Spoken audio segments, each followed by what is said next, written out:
so much, Sharon Lynn, for that awesome introduction. I am honored, humble, grateful to be able to, I want to say, have a discussion. I'm presenting, but it's also a discussion that's really needed. And it's not just about my title, strategies for working with system involved fathers.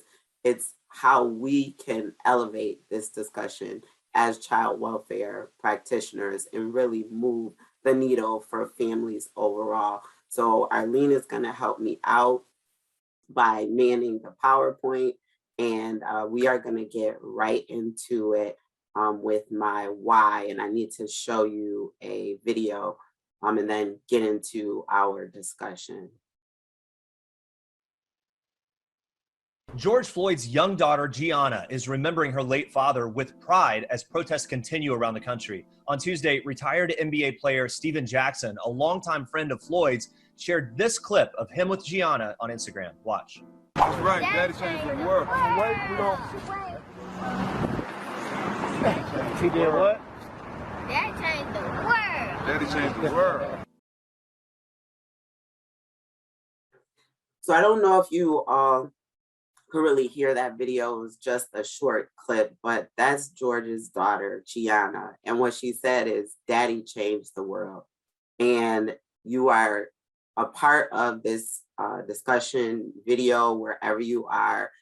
You all are aware of what happened on May 25th, 2020. George Floyd was murdered. And as many of my colleagues, my fellow alumni have shared, the impact of that day in our American history, but also world history. As I prepared my application, I thought about all of the things that were going on around in the world. And I actually saw this clip on Instagram. And what I thought about is the children. We as adults have big conversations about the injustices and the impact on us, but what about our children? And it led me to be inspired and courageous and honestly fired up about a conversation that it comes up in spurts and we say, what about the dads? And then we go back underground. And as I go through this, I want you to think about the fact that for every father that we're thinking about or that we service, we are having an impact on a child, and in some cases, multiple children. So what do we know about fathers? Not much. The research, every single article that I read in the very beginning, it was very clear. There is not much research about fathers. So I just want to lay some basic groundwork for us today. From the US Census Bureau, in the United States of America, approximately 75 million men identify as fathers. And of those men, the majority have at least one or more child.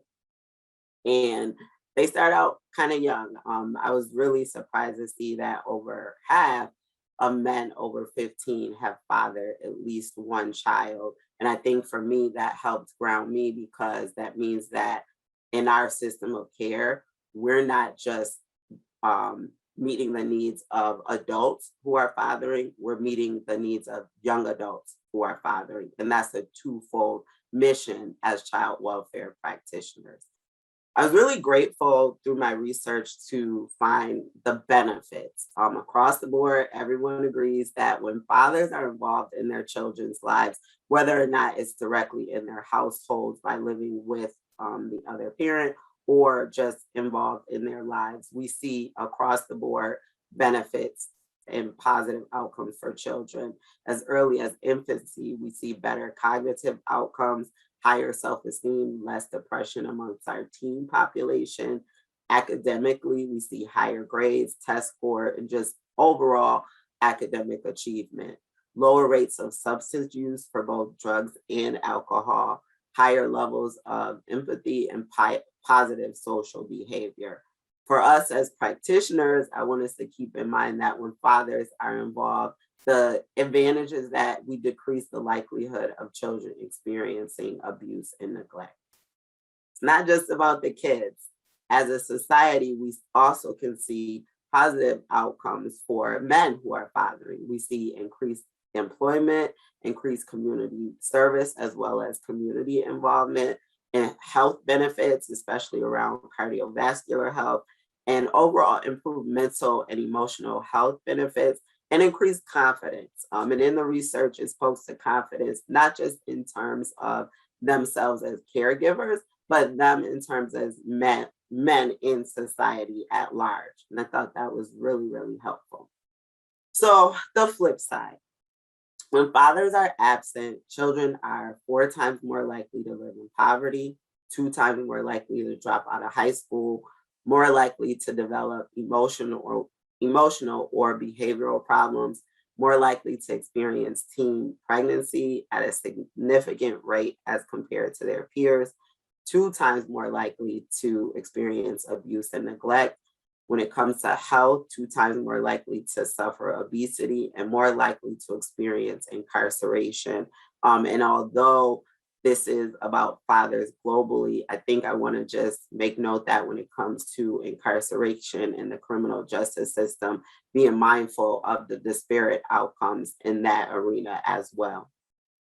And I just wanted to bring up this information as well, just to really deepen the statistical aspect, because as I've learned from so many of you, the numbers matter, the data is important. And in this area, we don't have as much when it comes to speaking about dads, but I really wanted to help drive the point home. And I just want to highlight the fact that in a US Department of Education study, they found that 39% of students in 1st through 12th grade were fatherless. 63% of youth suicides were from fatherless homes, or 5 times the national average. That made me pause. This next statistic had me blown away. 71% of all high school dropouts come from fatherless homes. 43% of US children live without their father in their lives. And 71% of pregnant teens lack a father within their lives. So what does that mean for us as child welfare practitioners? I talked about globally at large the benefits and the disadvantages of when fathers are absent. But as child welfare practitioners, I want us to be really mindful and why I was inspired to have this conversation. Some of the barriers historically to why in child welfare we haven't really had really great outcomes is we've had a historical focus on mothers and maternal resources, even if we consider the ways that we've historically structured our filing systems, putting it in the mother's name, regardless of what the dynamics of the household were. All of you, I think, have really spoke very eloquently and educated us on how implicit bias influence the outcomes of our work in child welfare.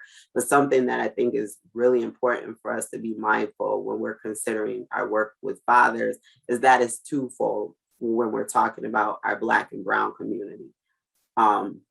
I was really intrigued by the fact that in a lot of your presentations, you spoke about the demographics of your staff.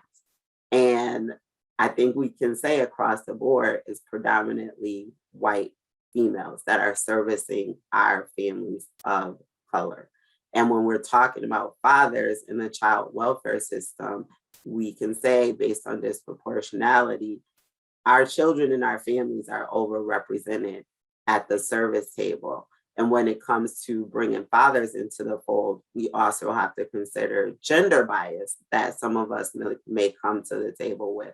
So the odds are stacked against our Black and Brown fathers when they come to the service table, and that impacts the outcomes as it relates to those families. Limited research. As I said previously, I want to say every single article that I read in the abstract, the opening paragraph, whether it was about preventive services, foster care, adoption, fathers are not being looked at. There is limited research when it comes to this area. And it also attributes to poor systemic outcomes overall. And I'll talk about that a little further down. So that's the gloom and doom, right? But there's benefits, major opportunities when it comes to working with fathers and in our child welfare system. When we engage our dads, the research tells us that we reduce the length of stay in out-of-home placements. We see fewer placement episodes, and we all know how disruptions impact our children over their lifetime. We see a greater likelihood of achieving reunification, a lower likelihood of subsequent maltreatment allegations. So it's not just about our families are less likely to be reported. When they are reported and fathers are engaged, we're less likely to see that family re-reported to our system. Also, expansion of the social network resources. When we decide to work from both sides of a child's life, we are opening up the floodgates of opportunity. So we have an opportunity to not just engage the maternal resources, it's also the paternal resources. And I think that's really important for us to be conscious of if we really want to move this needle and really see positive outcomes for our children and families. In New York State, we are state oversight, county administered. So for me, I really had to be creative and also accept the reality of the fact that what is in my locus of control, what is within my lens to move this needle. And I really recognize that I have an opportunity to engage with local district stakeholders and give them tools. And one tool that I came upon that I thought was really eye-opening was through the National Fatherhood Initiative, and it's called the Father Friendly Checkup or Father Friendly Checklist. And it's an organizational assessment that allows the organization to look at themselves comprehensively and examine how they are serving fathers that come to their table. And it looks at all of the areas that I have in this chart right here. It looks at organizations and really calls upon them to assess themselves when it comes to leadership, organizational philosophy, program management, policies and procedures. Are they reflective of the outcomes that they want to see when it comes to serving fathers? Parent involvement. Are parents engaged? Are we speaking to fathers? Is their voice reflected in the work that we're doing?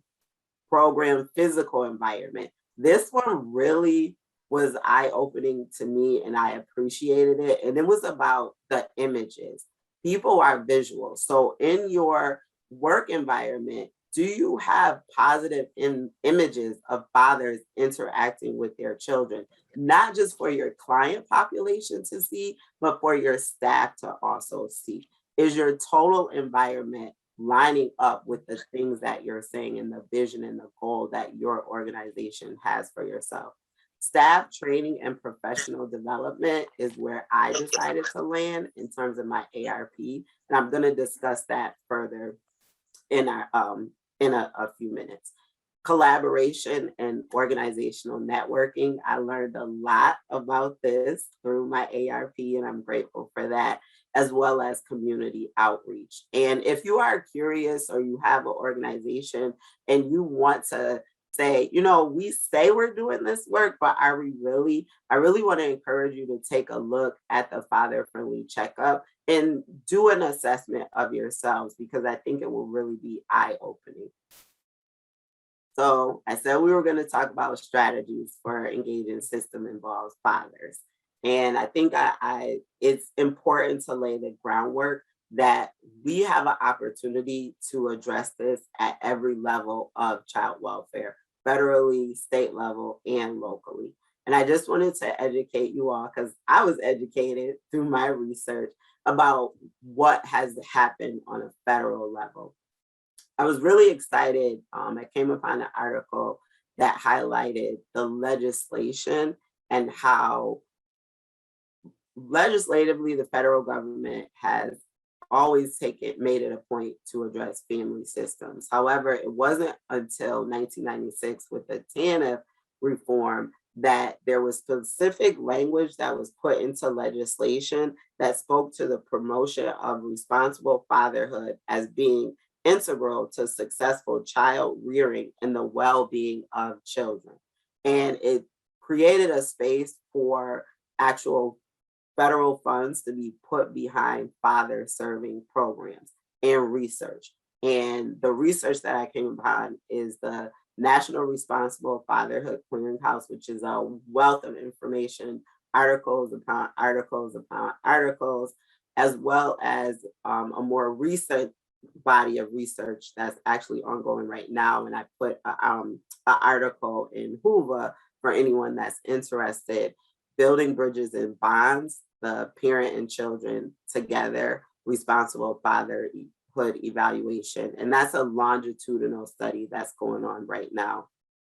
I mentioned that legislation made funding available for fatherhood programs.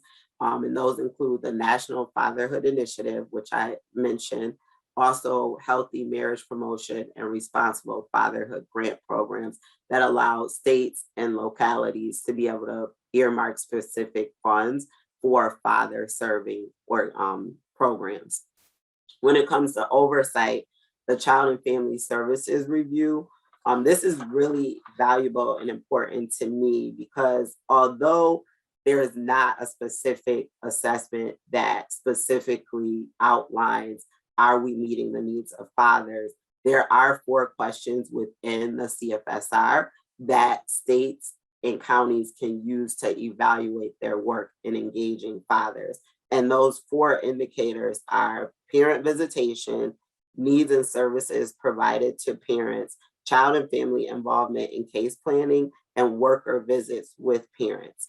And how I took that to understand is that it gives a benchmark, it gives a baseline for jurisdictions to be able to say, based on this tool, this is where we are, and then how do we design strategies to push us further. So my state, New York State, in response to the federal review, New York State, as I said, we're state oversight, local district administered. And I wanted to take an opportunity to just share with you all things that we are doing actively in New York State to move the needle when it comes to our father serving opportunities.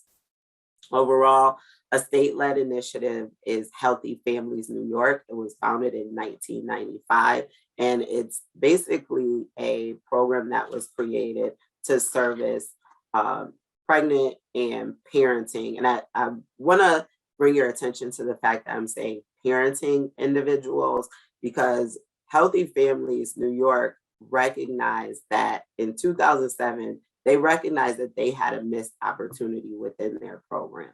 And they recognized that they were overlooking fathers.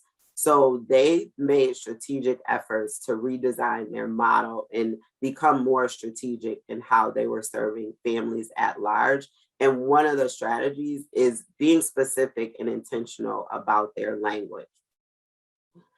They also revised their data collection and management information system to make sure that they were gathering the voice and the responses from fathers that were being served by their program, as well as by mothers. And that's actually a program for new parents with children up to the age of 5. In terms of my locus of control, my window, in the regional office, New York State created, in response to their CFSR outcomes, a program quality improvement process, which we internally refer to as the PQI.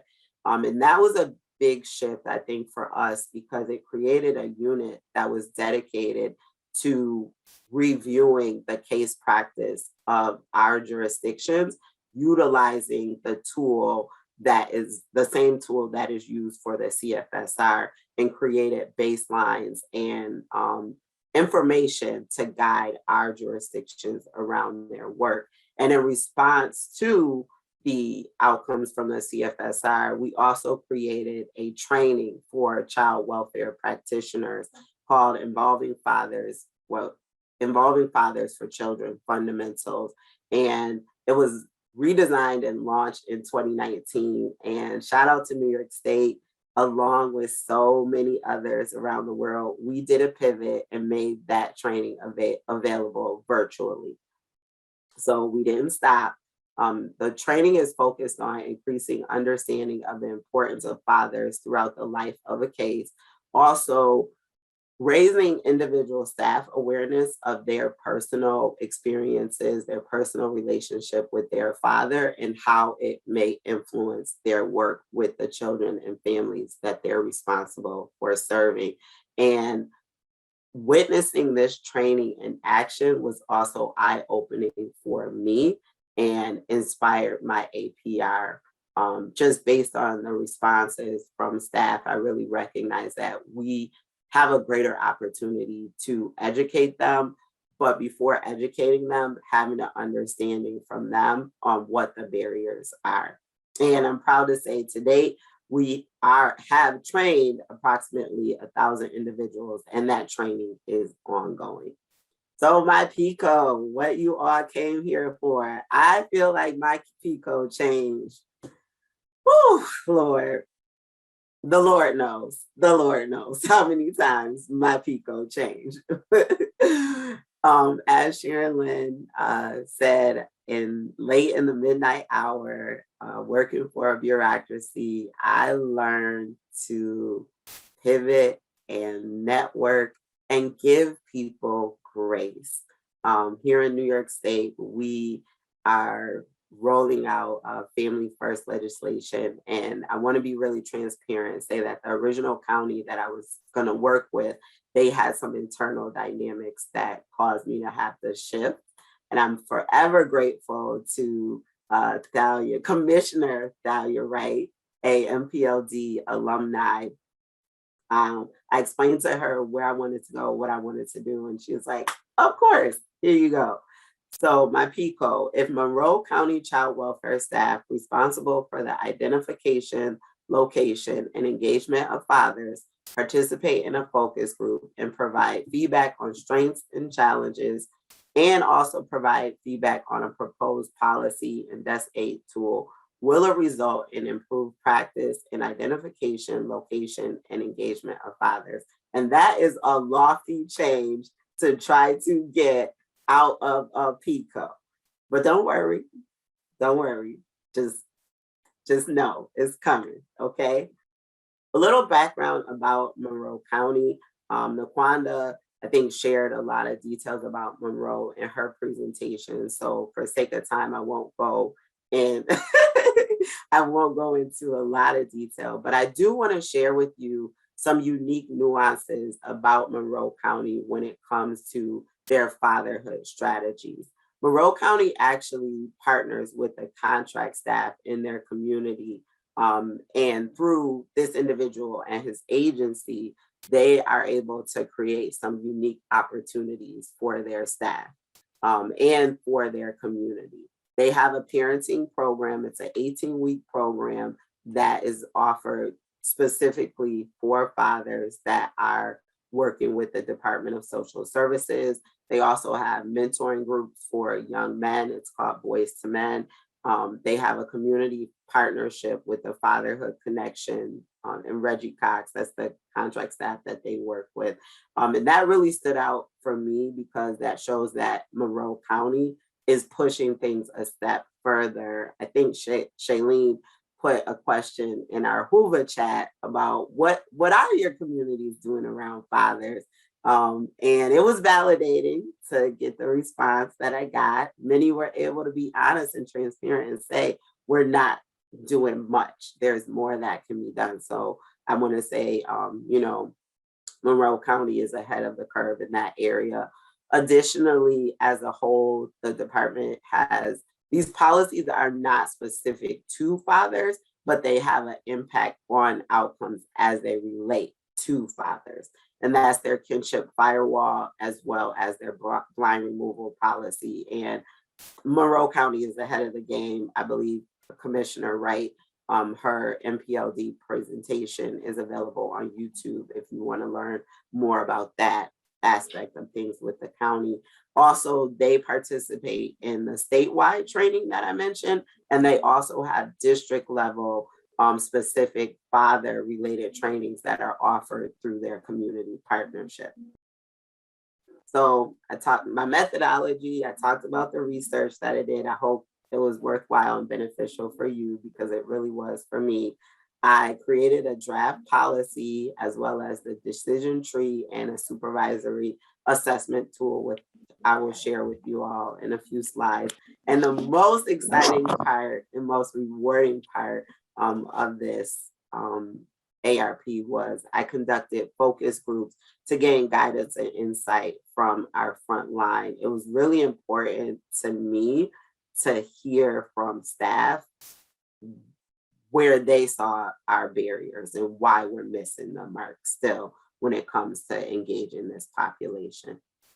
So my focus groups, I conducted focus groups and based on recommendation of the county administrators, I split it up into child protection investigators and senior staff, and then the preventive foster care supervisors and the training staff. And I believe we had 2 adoption staff that were within the groups as well. They were self-selected, so they were invited to the table or invited by supervisors. And I want to say it was really rewarding for me.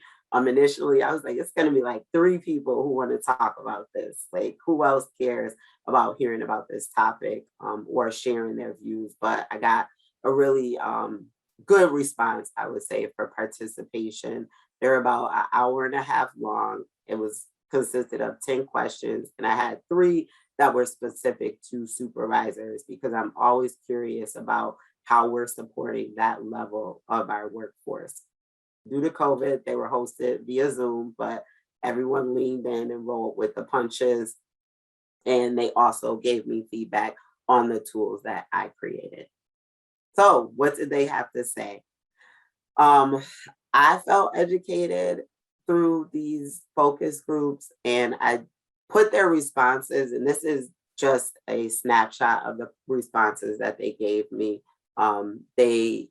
I decided to put it into these 3 categories, but I want to say a caveat that I learned that was really important. Staff did not feel that when it comes to identification, location, and engagement of fathers, that there was any differentiation between what should happen at the investigative level, preventive level, or foster care level. They all felt like the same skills and the same barriers, challenges were seen across the board, regardless of what their level of interaction or their role or responsibility with the family was. So when it came to communication with systems, they really educated me and discussed when it came to legal. They felt there were challenges at the judiciary level, as well as communicating and collaborating with attorneys. They discussed advocacy lacking when it came to court and engaging fathers and educating fathers. This one, they definitely educated me about other family serving systems when it comes to meeting fathers' needs. And one example was given was when it comes to SNAP benefits.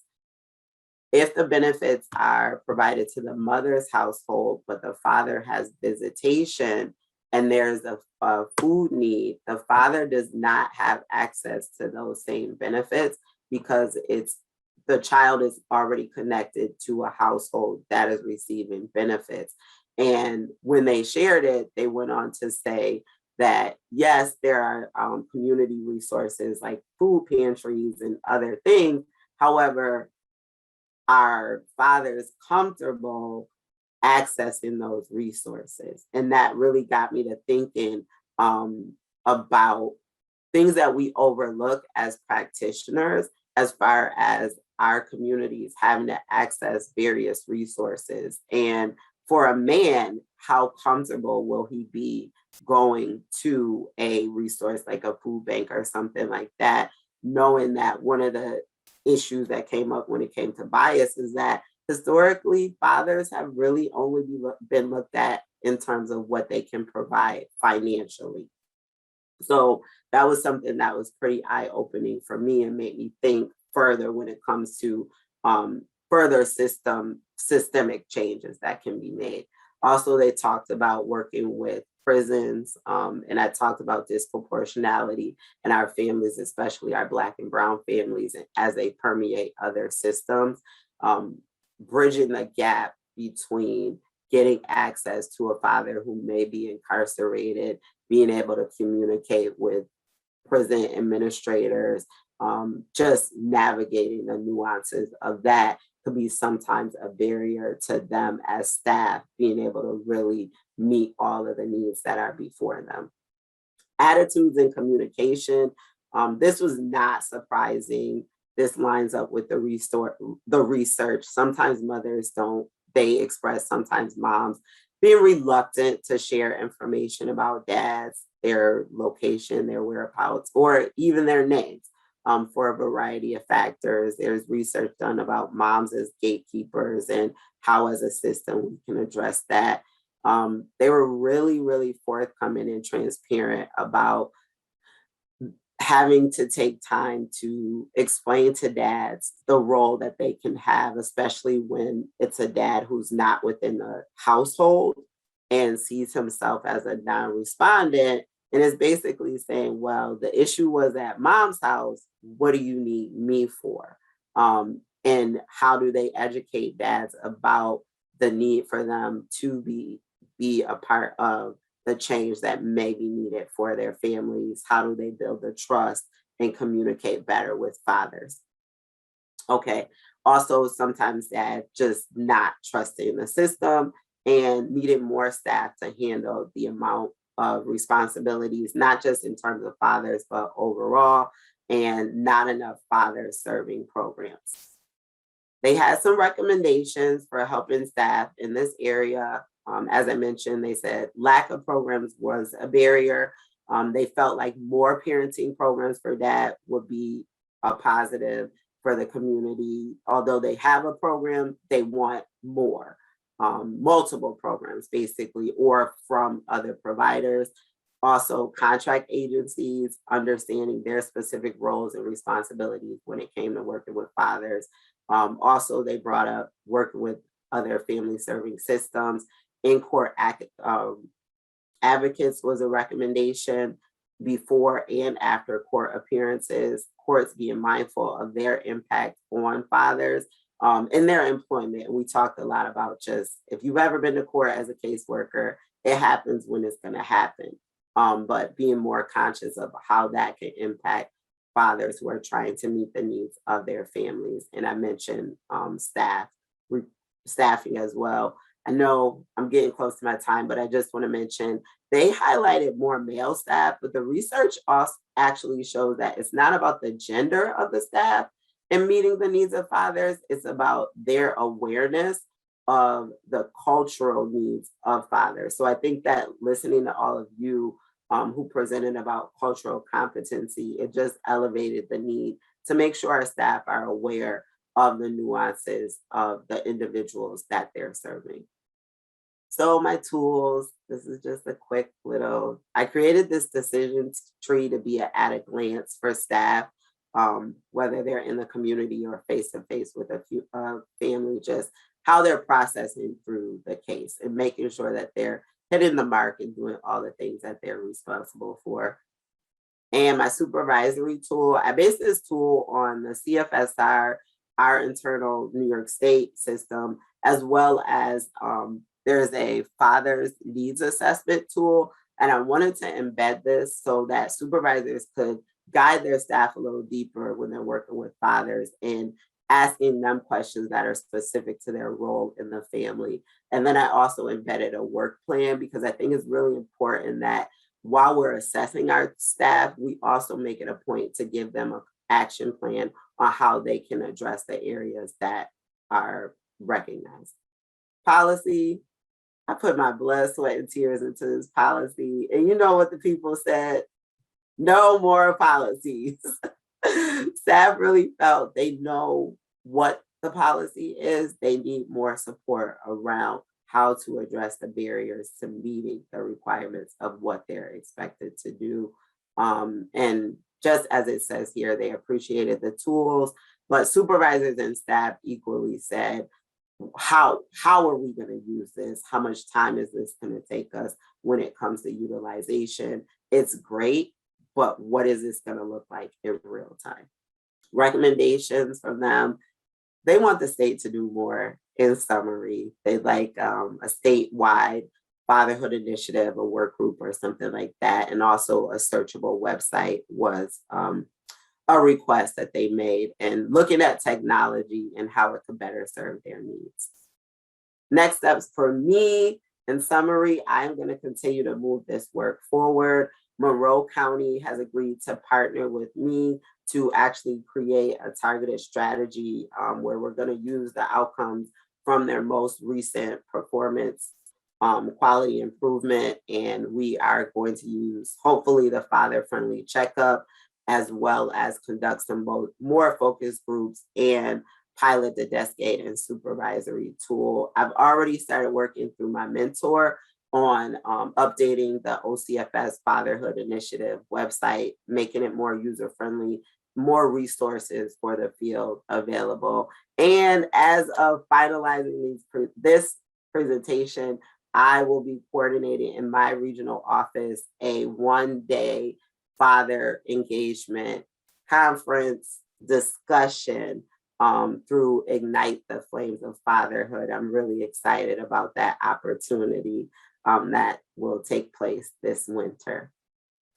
Me, I have grown. I have gained courage. I am forever grateful to Arlene, Dr. Sharon Lynn, and my mentor, Dave Bach, who encouraged me all the way, every step of the way. I was splitting nouns and busting verbs in every single coaching session. And I learned that I can be creative in child welfare and also use my transparency as a transformational tool. I was a civil service baby and really taught to keep my information and my personal life to me. And what I learned is that when I can be transparent about not just the vision, but where I am and the experiences that I'm having, it motivates my team so much. We are affecting change in my region, and it is beautiful. And I'm forever grateful to all that I've learned from all of you and this experience.